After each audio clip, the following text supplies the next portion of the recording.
소금, 몸에 해롭다고 생각하시나요? 소금을 줄여야 건강해진다는 말을 많이 들었을 것입니다. 하지만 우리가 알고 있는 소금에 대한 상식이 완전히 틀릴 수도 있습니다.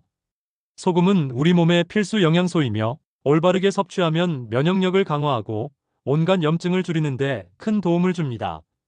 오늘은 소금이 우리 몸에서 어떤 역할을 하는지, 건강하게 섭취하는 방법은 무엇인지 알아보겠습니다. 이 영상을 끝까지 시청하시면 소금에 대한 오해를 풀고 건강을 지키는 가장 효과적인 소금 섭취법을 알게 될 것입니다. 첫 번째, 소금이 왜 우리 몸에 중요한가? 소금은 단순한 조미료가 아닙니다. 우리 몸에서 생명 유지에 필수적인 역할을 합니다. 소금은 세포 기능을 조절하고 전해질 균형을 유지하며 혈압을 안정적으로 조절하는 역할을 합니다. 특히 면역력을 키우고 체내 염증을 줄이는 데 큰 역할을 합니다. 소금이 부족하면 몸에서 다양한 문제가 생깁니다. 예를 들어 피로감, 근육 경련, 면역력 저하, 소화 문제, 집중력 저하 등이 나타날 수 있습니다. 적절한 소금 섭취는 단순히 짠맛을 내는 것이 아니라 우리 몸의 건강을 유지하는 데 필수적입니다.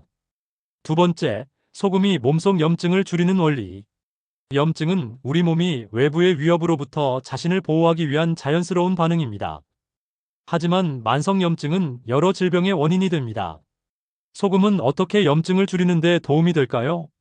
소금은 체내 전해질 균형을 맞추고 혈액순환을 원활하게 만들어줍니다. 이 과정에서 면역세포의 기능을 활성화하고 염증을 줄이는 효과를 가져옵니다. 특히 천연소금에는 미네랄이 풍부하여 면역력을 높이고 신체의 회복력을 증가시키는 역할을 합니다. 소금이 부족하면 면역력이 약해지고 염증 반응이 심해질 수 있습니다. 세 번째, 소금을 잘못 먹으면 오히려 해롭다. 소금이 몸에 좋다고 해서 무조건 많이 먹으면 될까요? 아닙니다. 나쁜 소금과 좋은 소금을 구별해야 합니다. 시중에서 판매되는 정제소금은 대부분 인공적으로 가공되어 나트륨 외의 영양소가 거의 없습니다. 반면 천연소금 천일염, 히말라야 소금, 죽염 등은 미네랄이 풍부하고 우리 몸에서 제대로 활용될 수 있습니다. 좋은 소금을 선택하는 것이 소금을 건강하게 섭취하는 첫 번째 단계입니다. 네 번째, 건강하게 소금을 섭취하는 5가지 방법. 소금을 올바르게 섭취하는 것이 중요합니다. 다음 5가지 방법을 기억하세요. 첫째, 천연소금을 사용하세요.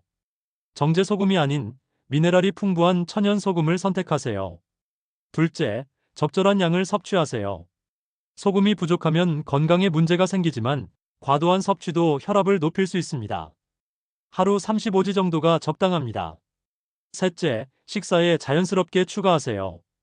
음식을 조리할 때 너무 많이 넣기보다는 자연스럽게 섭취하는 것이 중요합니다. 넷째, 물과 함께 섭취하세요. 소금을 먹을 때 물을 충분히 마시면 체내 전해질 균형을 맞추는 데 도움이 됩니다. 다섯째, 아침에 따뜻한 물에 소금을 조금 타서 마셔보세요. 이 방법은 몸의 전해질 균형을 맞추고 체내 독소 배출을 돕는 데 효과적입니다. 다섯 번째, 소금을 제대로 섭취하면 나타나는 변화. 소금을 올바르게 섭취하면 다음과 같은 긍정적인 변화를 경험할 수 있습니다. 첫째, 피로가 줄어들고 에너지가 증가합니다. 둘째, 면역력이 강화되어 감기나 질병에 덜 걸립니다. 셋째, 소화 기능이 개선되고 장 건강이 좋아집니다. 넷째, 피부가 건강해지고 염증이 줄어듭니다. 다섯째, 혈액순환이 좋아지고 몸이 더 가벼워집니다. 단순히 소금을 적절히 섭취하는 것만으로도 몸의 컨디션이 크게 달라질 수 있습니다. 여섯 번째, 소금 섭취 시 주의해야 할 점.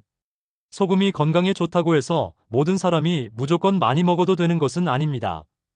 특히 고혈압이나 신장 질환이 있는 경우 소금 섭취량을 조절해야 합니다. 또한 짠 음식을 지나치게 즐기는 습관은 피해야 합니다. 천연 소금을 적절히 섭취하는 것이 중요합니다. 오늘은 소금의 진짜 효능과 건강하게 섭취하는 방법에 대해 알아보았습니다. 소금에 대한 오해를 풀고 올바르게 섭취하는 것이 얼마나 중요한지 아셨을 것입니다. 여러분은 평소에 소금을 어떻게 섭취하시나요? 좋은 소금을 고르는 방법, 혹은 건강한 섭취법에 대한 여러분의 생각을 댓글로 남겨주세요. 영상이 도움이 되셨다면 좋아요와 구독 부탁드립니다.